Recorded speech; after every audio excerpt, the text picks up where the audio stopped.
নমস্কার বন্ধুরা, দিয়তিমাস kitchen and ব্লগে তোমাদের সবাইকে স্বাগত জানাই। তো দেখো, আজকে আমি বানাচ্ছি কচুরলতি। কচুরলতিটা কিভাবে বানাবো আমি তোমাদের সাথে সেটাই শেয়ার করলাম। দেখো, প্রথমে কচুরলতিটা ভালো করে আঁচ ছুলে ধুয়ে নেব। ধোয়া হয়ে গেছে, এবার সেদ্ধ করতে বসিয়ে দিচ্ছি। দুপুর ফুটিয়ে নিলেই হবে। প্রথমে কড়াইতে কচুরলতি দিয়ে তারপর সামান্য লবণ আর একটু ভিনিগার দিয়ে সেদ্ধ করে নিলাম।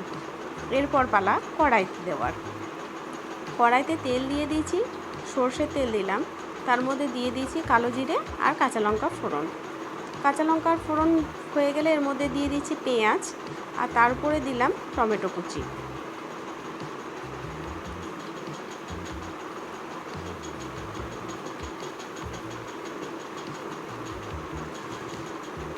টমেটোর কাঁচা ভাব চলে গেলে এর মধ্যে দিয়ে দিচ্ছি হলুদ গুঁড়ো, জিরে গুঁড়ো আর নুন।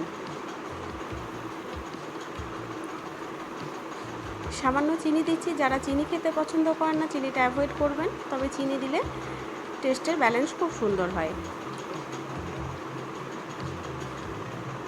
তারপর দিয়ে দিচ্ছি আদা আর শুকনো লঙ্কা বাটা।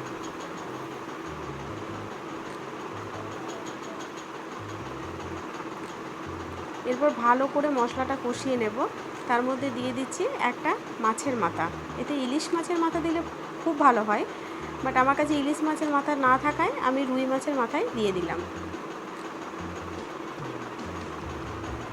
ভালো করে কষিয়ে নিয়ে এরপর দিয়ে দিচ্ছি সেদ্ধ করে রাখা কচুরলতি। কচুরলতি ভালোভাবে মিশিয়ে নিচ্ছি।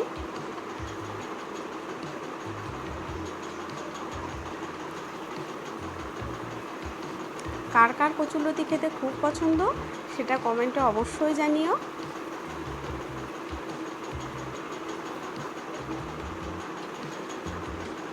ভালো করে কষানো হয়ে গেলে এরপর